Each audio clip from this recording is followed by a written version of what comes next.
Let's do this. Cool, that should be all good.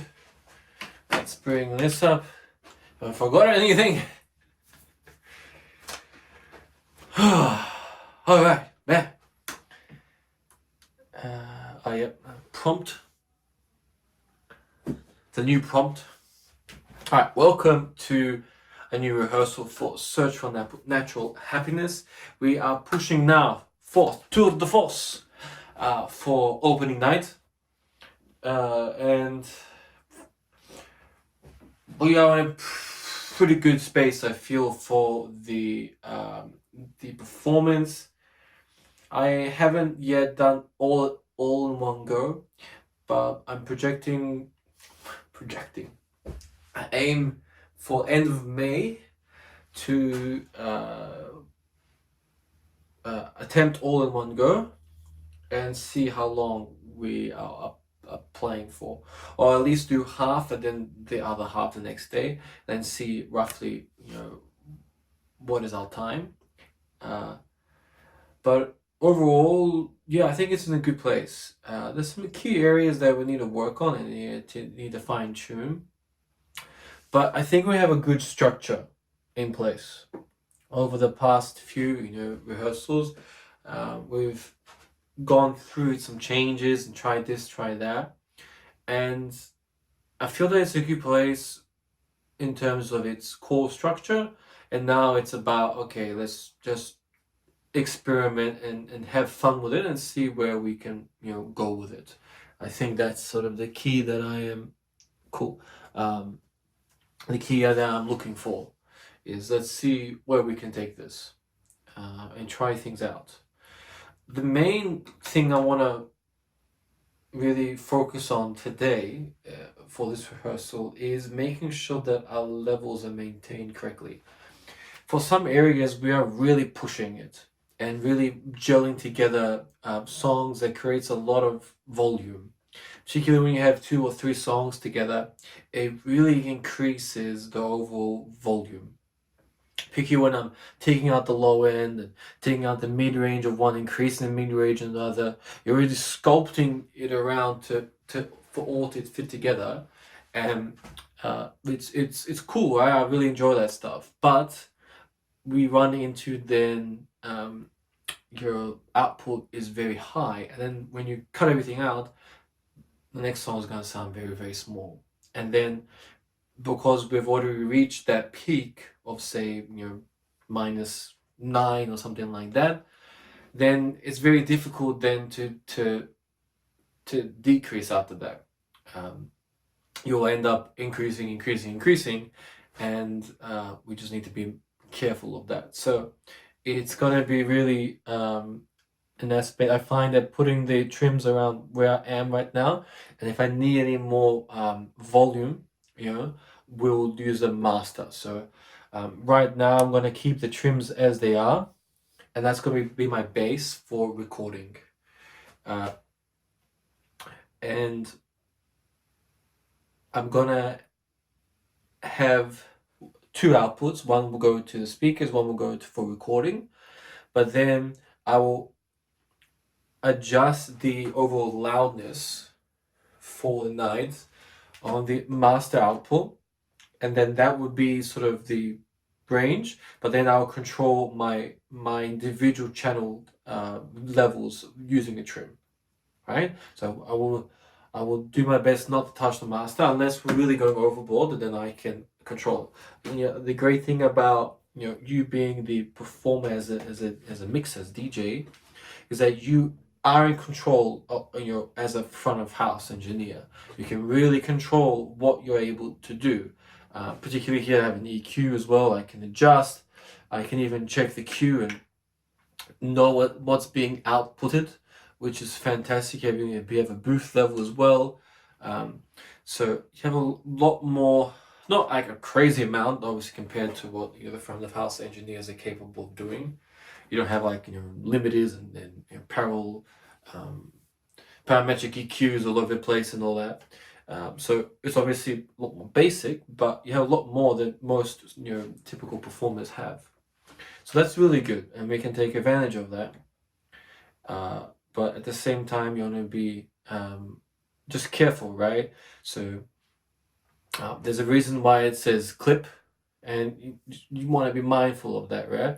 But if it's a more of aggressive tone, the style of music, then fine, increase it. But you just, you want to be careful because audio quality is very important, and it's all right. So that being said, let's jump into it and let's get cracking. I'll play this first.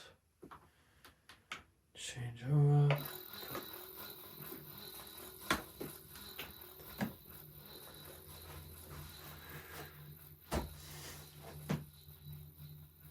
So I'm just going to skip slightly because it's a bit of an intro, and I'm a little bit tight with time today. So my rehearsal is important, but we want to try and be very strict on our time.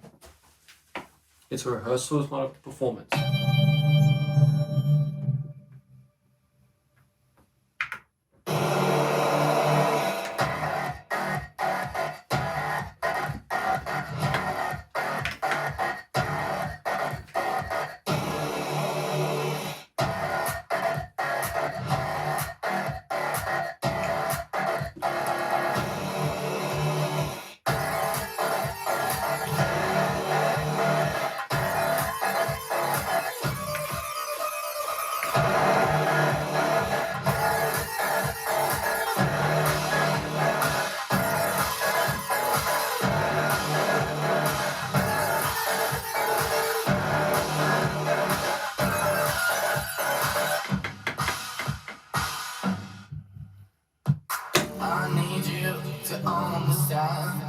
Try so hard to be your man, the kind of man you want in the end. Only then can I begin to live again. I'm begging you, put your love in the hands out, baby. I'm begging you, to put your love in the hands out.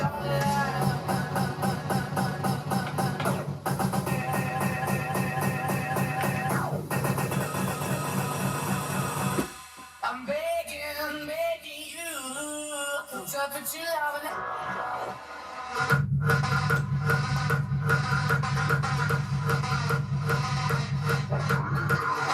So right off the bat, I still feel that it's a bit too slow for me personally, right? It's too much of a build-up. I need you to understand.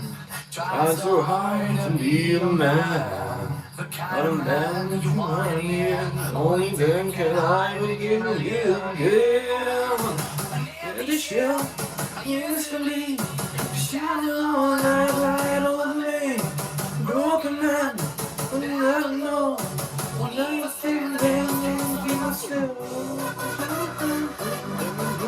Right, so it's cool. Yeah, I really like that. I'm begging you, put your loving hand on, baby. I'm begging you. And I think that's enough. And then we go straight into I'm begging you, to put your loving hand. Because otherwise I feel like we're losing that initial, really pump and really, right?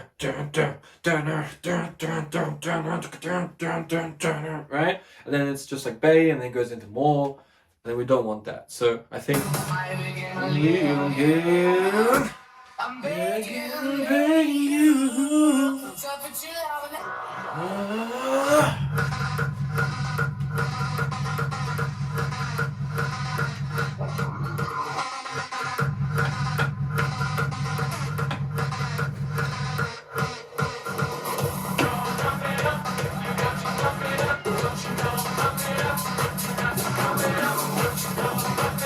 so I think also we might just start a little earlier. So I'm gonna have the cue point. Alright, I did it, duh. Ignored it on purpose.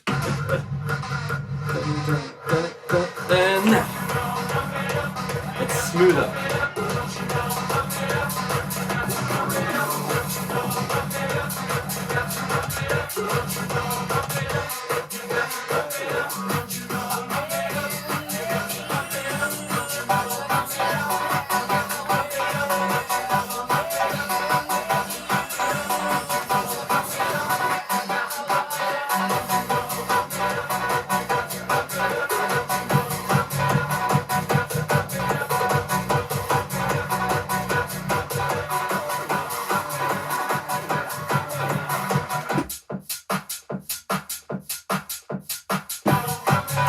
4, 3, 4. Let's go. Okay, so again, that blend, it sort of works. It doesn't really work, yeah? It sort of works.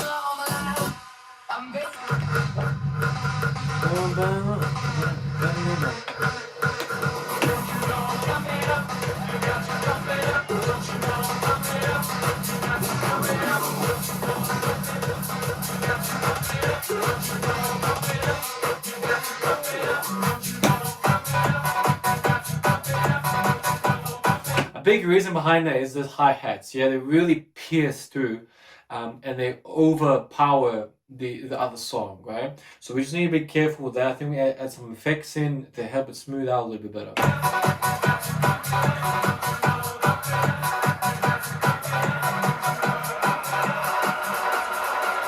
Let's go.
Alright, so I'm gonna let it build.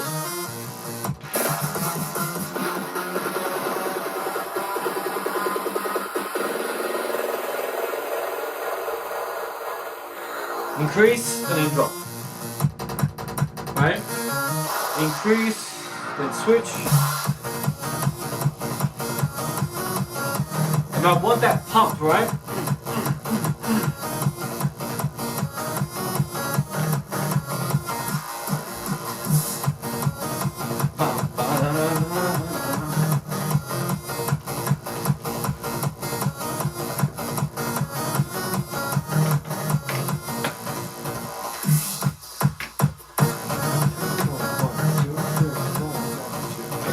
Now here's the tricky part, yeah? I've gone to 150, but I don't want to go any higher, right? 155 on this one, 150 on this one. And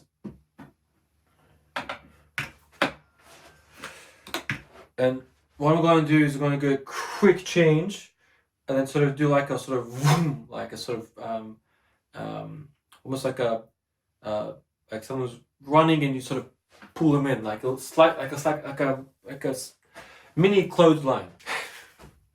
That's not as noticeable. 1, 2, 3.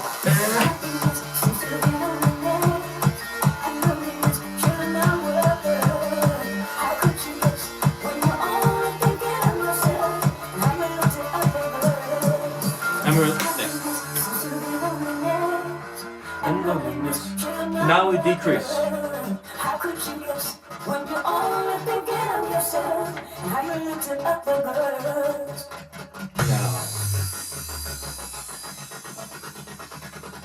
Because we've been playing at 150, right? 155.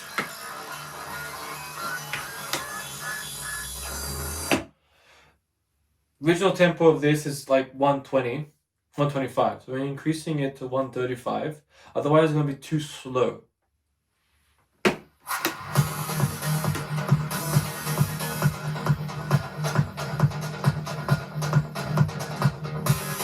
Okay, it's a slightly more dynamic song. We'll increase the trim slightly. As I can see from my levels that we're barely touching 0. Yeah, it's too quiet.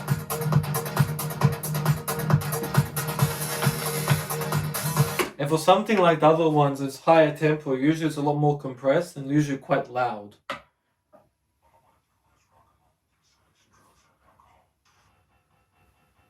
Cool.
So the reason for that slight, quite drastic increase there is I want to keep people on their toes, right?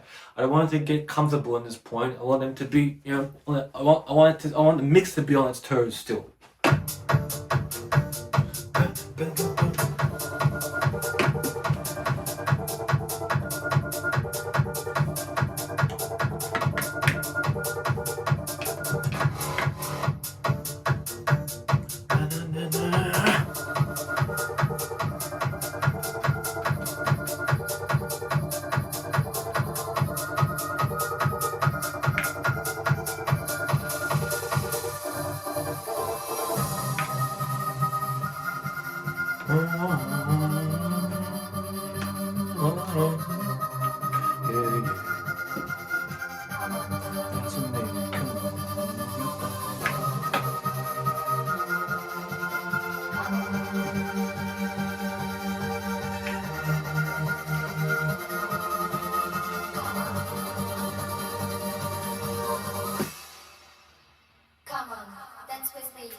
Too slow. So we'll mix it in at 145. Come on, dance with me. Move your body, dance with me. Move your body, dance with me. Move your body, dance with me. Move your body, lots of beats.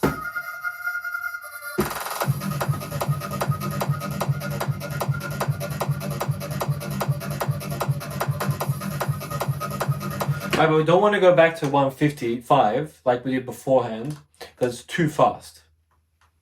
But we do 150, bring it back up, and then we'll go back down again.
And then we'll expand out, add effects in, just have fun with it, experiment with it.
Okay, let's do one more time.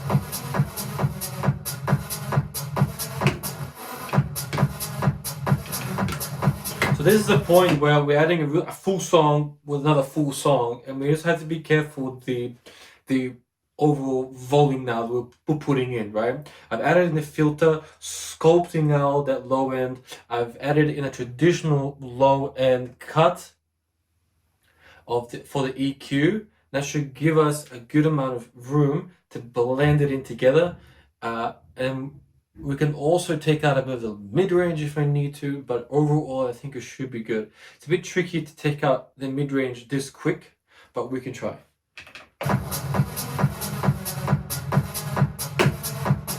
Alright, go ahead. You'll never see me again. Right, so not all out completely. We're doing our best to maintain the integrity of the song.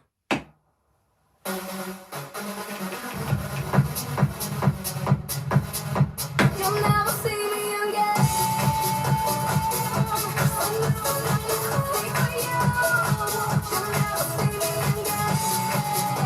So the low end now is in of the track, sorry, the new song is in without the low end, right? We've sculpted a lot of that out, but we maintain a low end of the one we've been playing, but we've taken out a bit of the mid-range to allow that vocal of the new one to come through.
So another way we can also control the amount of volume that we have isn't just by the trim, but it's the amount that the amplitude of the actual signal that I'm putting in, right? I don't have to go to 10, I'm at about 9, and that way we're controlling the levels, but I'm bringing that nice sort of low end from a more techno style modern production into a more classic 2000s vibe.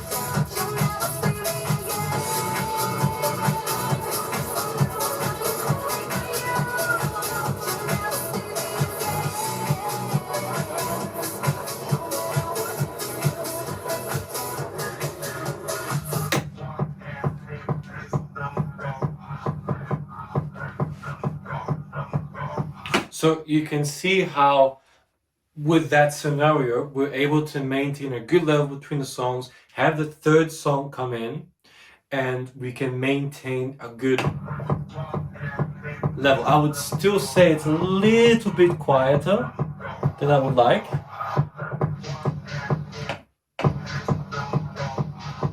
So I will definitely increase the trim slightly, very quickly. I wouldn't want to do it during you're having 3 channels in, but just near the end, we increase it slightly.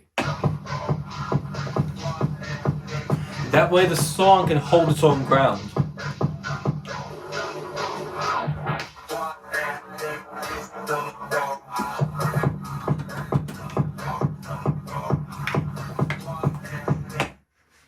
Alright.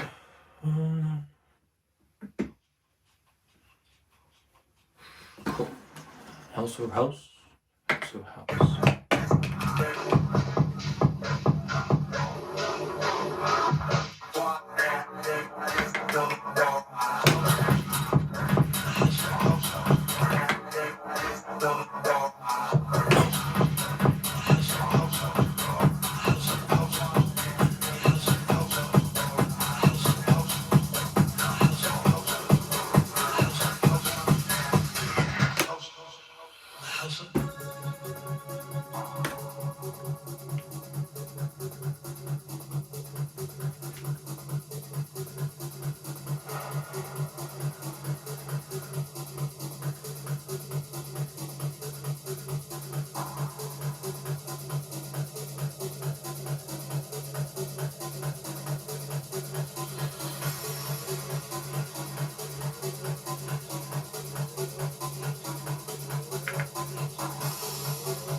it again.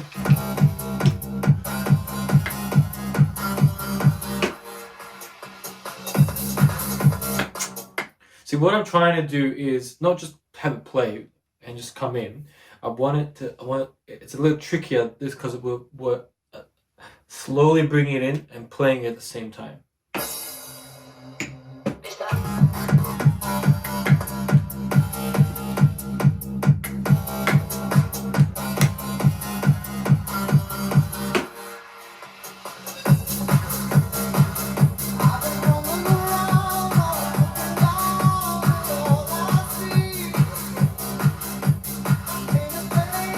Now, this is one of the songs I know from when we did it last time. I remember a mental note that it's slightly lower in volume and we're going to need to increase the trim, but not right now.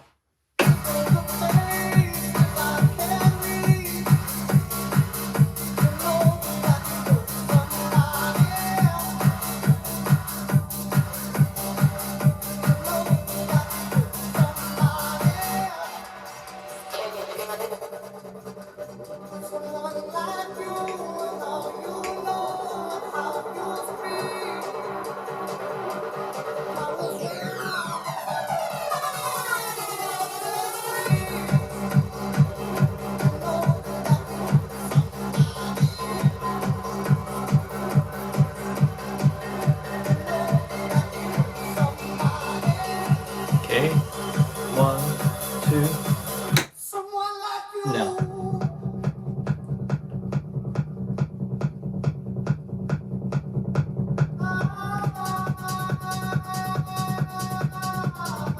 Okay, so it's quite low in volume, right?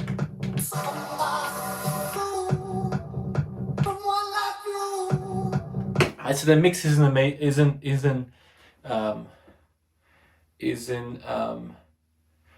adjusting it correctly, right? So usually for a particular moment like that, you would want it to be several dB louder, right? But right now, the vocals are very loud.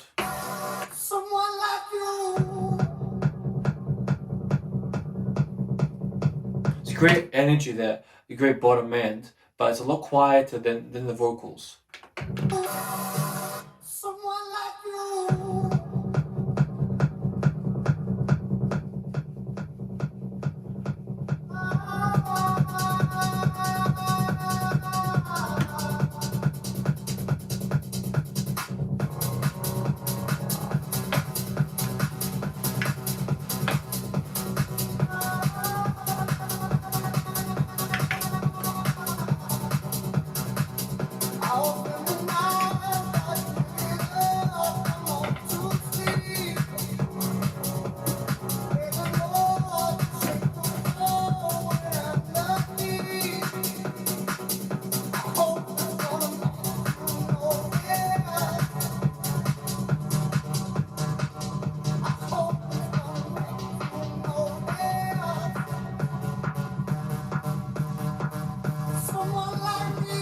Now, this is something that I just want to quickly say.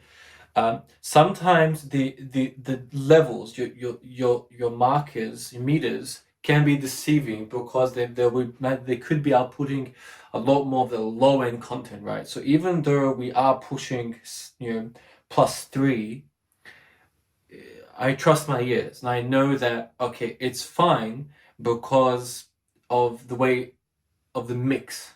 Okay, so it's not as compressed, slightly more dynamic. That's fine. We can increase it. In terms of, say, a luff scale, it's gonna be slightly quieter, right? But compared to the other song, which might be perhaps louder, the perceived loudness won't be noticeable. Okay, I know this it's a little tricky to explain just off the top of my head like this, but yeah, we just need to trust your ears. And if the loudness is, even though it's at +3, it's reacting to a lot of that low end that's present because it's less compressed. okay? With other songs, even where at 0, it's quite loud, right? But it's very compressed, so there's less low-end content, right? And the market won't be as crazy, it's a lot more reliable, right? But the overall perceived loudness will be roughly the same, okay? Because we have more dynamics, right, in this one compared to the other one, okay? And it's very similar to, say, a voice, right? Say your voice, and you slightly compress, and you can get up to -18 left, say. And then you have a song next to it, right? The song is obviously going to hold a lot more weight, and it's going to be a perceived loudness slightly more than actual vocal, because it has a low end, it has content pushing it up, okay? I just confused you there a lot more. I just realized that. The point I'm trying to get at is that you want to make sure that you trust your ears compared to what the markers are saying. And I know that the song is slightly more dynamic, and we can then push it a little bit more, okay? Compared to a song that might be slightly more compressed, all right? Which needs less volume because the perceived loudness is greater than the one that's slightly more dynamic, okay? So we need to give a little more love to the one that's a little more dynamic, so it can, you know, compete with it, so it doesn't sound small, okay? Because it's less compressed.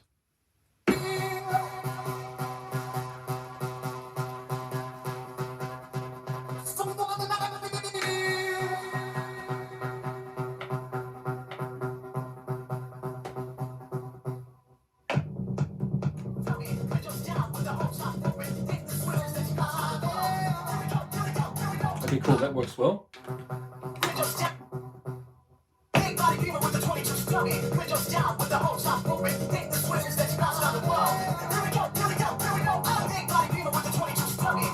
Okay, it's a perfect example. The songs are playing at relatively the same volume, right? But I've removed some of the low end, and this one can...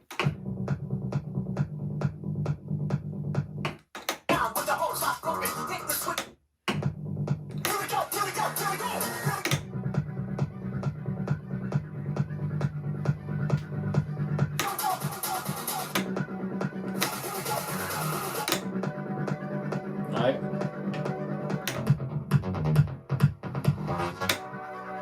All right.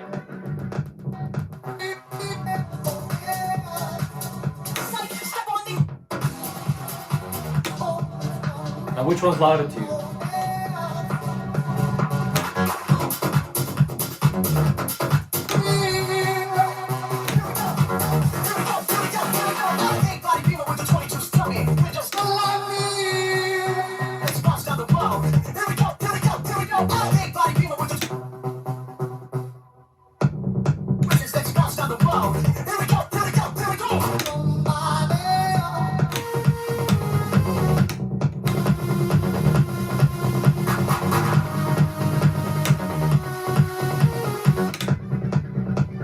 So this one kicks are more uniform, a little more compressed. Production is obviously a lot more professional. This one, slightly less compressed, right? Kicks, it's fluctuating a lot more, right? So it's challenging to really pinpoint where the sort of neutral space is. But from what I can tell is there's moments when this one's louder, there's moments when this one's louder, right?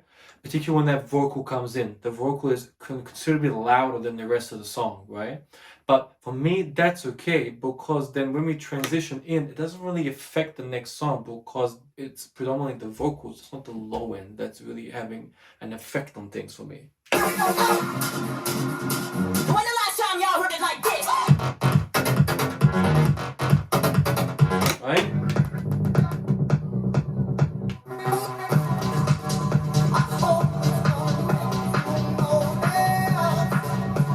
So we have to really bring out that low end, right? We always have to turn the vocal down a little bit and carve it out.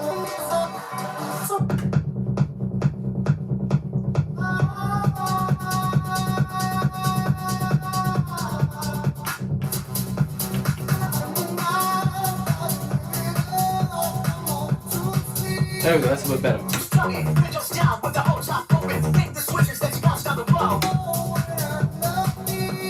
So you can see how they're operating at the same meters level now, right? But this one's fucking louder because it's more compressed, right? But now you might not notice on this because it's not like well, you know, using cables and proper recording. It's just it's raw. But there's more low-end content in that, and in a big speaker, that's really going to be pounding, almost like an acoustic kick, right?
Now for most people they would continue, right? Because it's sort of like a progression, right? You want to keep the energy.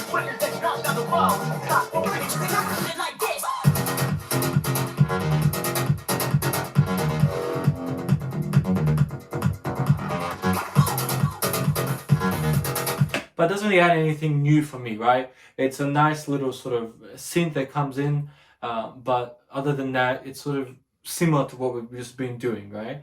And I want something else.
purify you free from desire.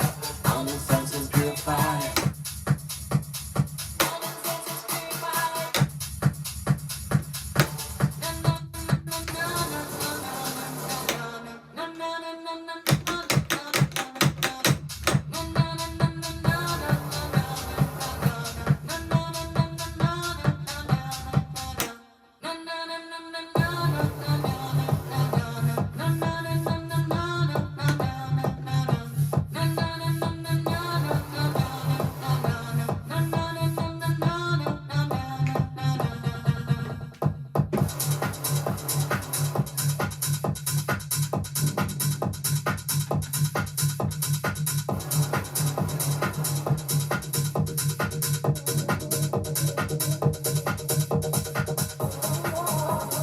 One thing you'll notice after we did that slight change for the slightly, for the Somebody Kings of Leon, we adjusted the, sculpted it a little bit better. And for me, it's a much better representation of leveled mix, right? What we're noticing now is how bright these songs are. For me, almost too bright. You hear a lot of the cymbals and it's very sharp and polished.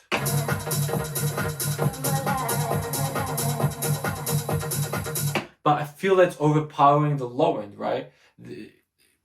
Rather than having a more balanced approach, the vocals are in a good place, but the cymbals in the higher end are really taking over, and it's a little bit piercing.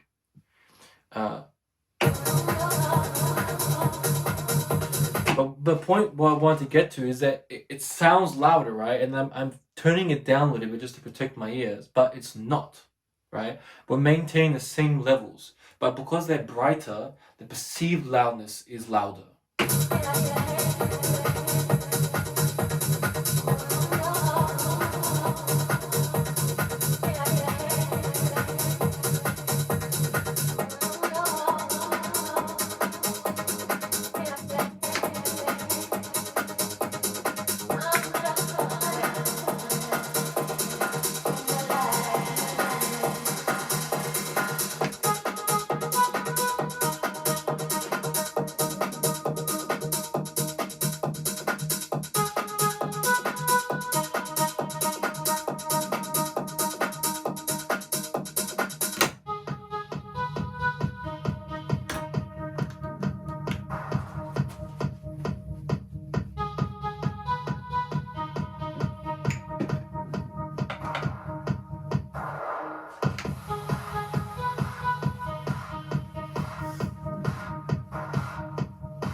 sensation, an activation.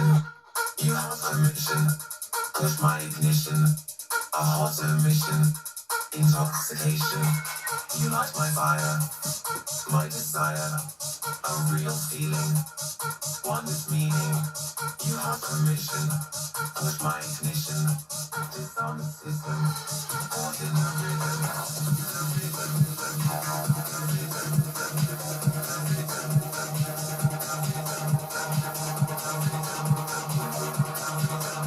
system, caught in the rhythm.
So what I'm doing now is I'm blending in I'm blending in the new one along with the one that's playing, and we're going to continue playing it, but we're going to create a live mash and edit for Suburban, okay? And what I'm doing in that case is I'm going to keep the low end of the current ones being playing, keep the low end out of the new one, but increase this mid-range slightly so it's more dominant, okay? So it takes over that mid-range space, and it's almost like a vocal that's bringing something new to what's happening.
Beautiful rain.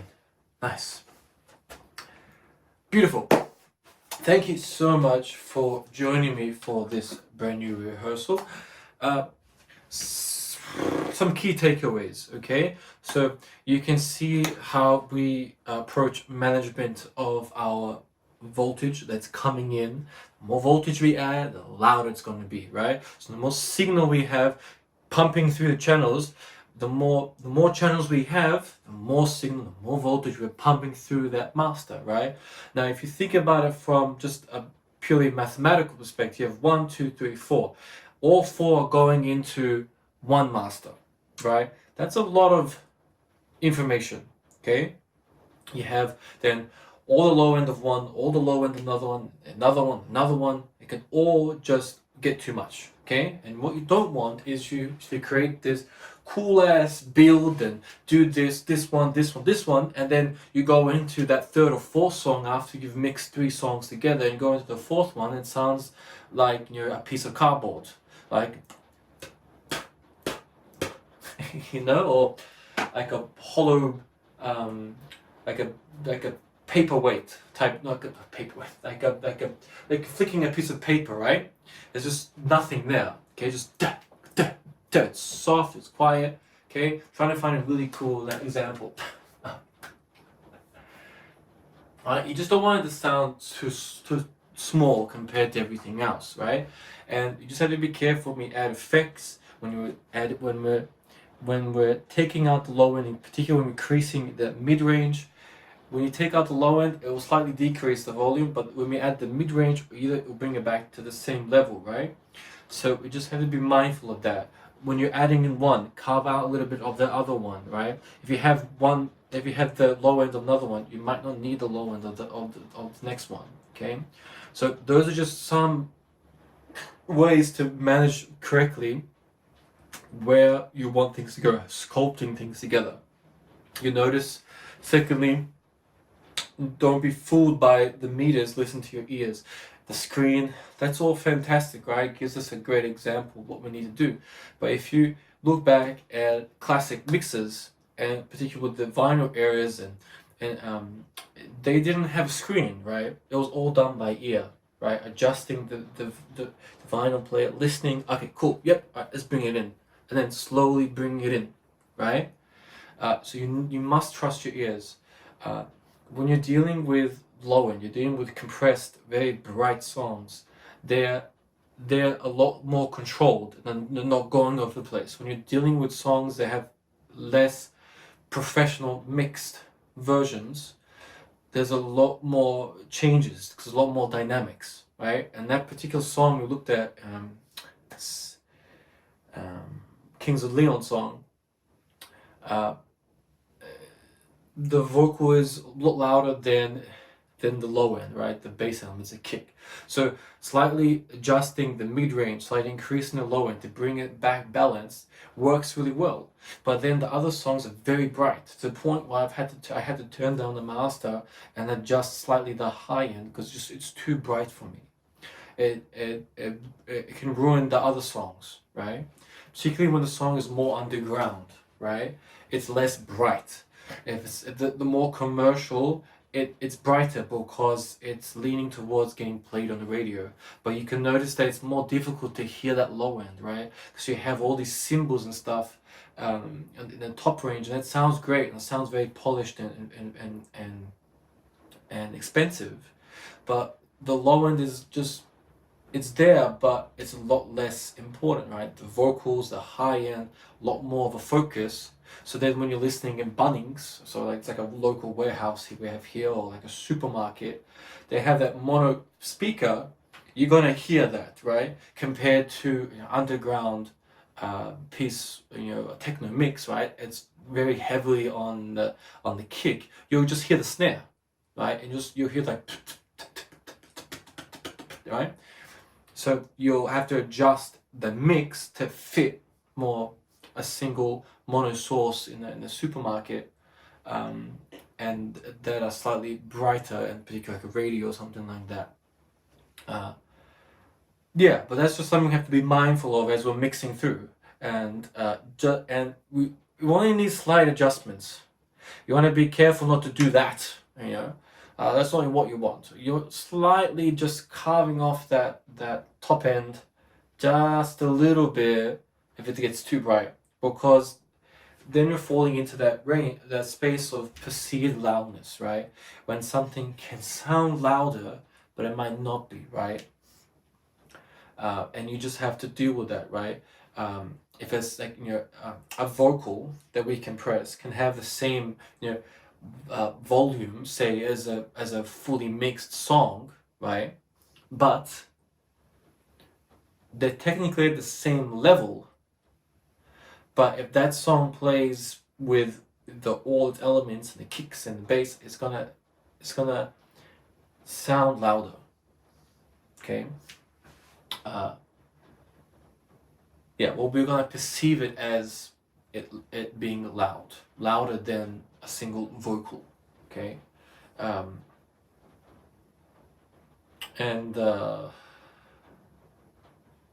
Well, no, I mean, that's not necessarily the case, right? I'm just giving you a broad example of how it can be interpreted, how you should look at it. In that, you know, in the Kings of Leon, for example, when the vocal is a lot louder than everything else, you can see when it's too loud, it can really harm the song, okay? But I'm just talking in terms of the amount of information that we have pumping through, right? Just because we have all the information from the low end, the mid range, stuff like that, doesn't necessarily mean it contributes to, you know, loudness. Compared to if you have a mono signal with just a vocal and nothing else, right? They can have a perceived similar loudness with one being slightly louder, right? And if you really crank it up, then obviously the vocals are going to be a lot louder than the actual mixed song that you have, okay? But it just depends on how dynamic it is, right?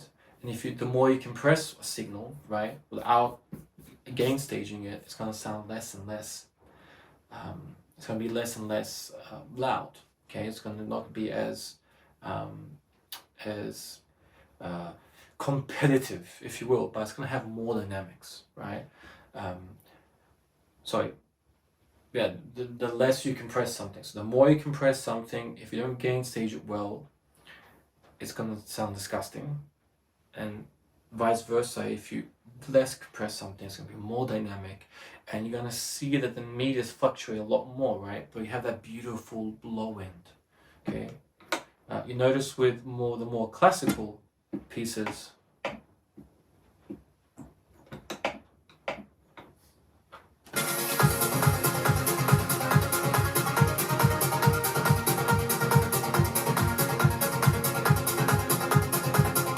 right? It's a little bit bright, but you can hear the low end and the kicks a lot more clearer. Okay.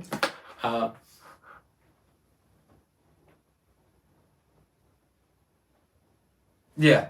All right. So I encourage you to please look at that stuff. I probably just confused you a little bit there. I didn't really explain it to the best of my ability there. I do apologize. It's challenging to explain it in just straightforward terms. Because it can be a bit counterintuitive. The last thing I want to leave you is to, so those are two, I think, main key ideas there. And then just be wary of what you want present, particularly when you have multiple channels together. So 1, 2, and 3, and 4. Pick when you're picking, okay, which one is the dominant one? You know, one needs to be dominant. Otherwise, they're going to be fighting each other.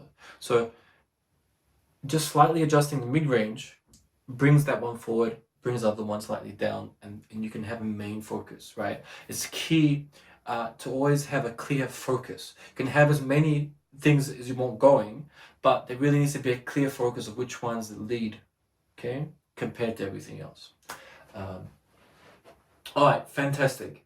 If you like more information, like to really delve into more about dynamics and stuff like that, the key words I would recommend you search up are LUFS, LUFS, dynamic range, compression, your signal flow. Those are really core ideas. Your gain staging. Those 5 I really recommend. And I'm sure there's many videos out there that really have gone into detail about it and really thought about how to simplify these ideas to really make very clear and precise, condensed and clear examples of how to approach it practically. Okay. Yeah, with some nice cool diagrams and stuff like that. All right. Thank you so much for joining me, and I will catch you in the next rehearsal. All right. Much love to you all. Thanks again, and I hope you can take away something useful from this. All right. Okay. I'll see you soon.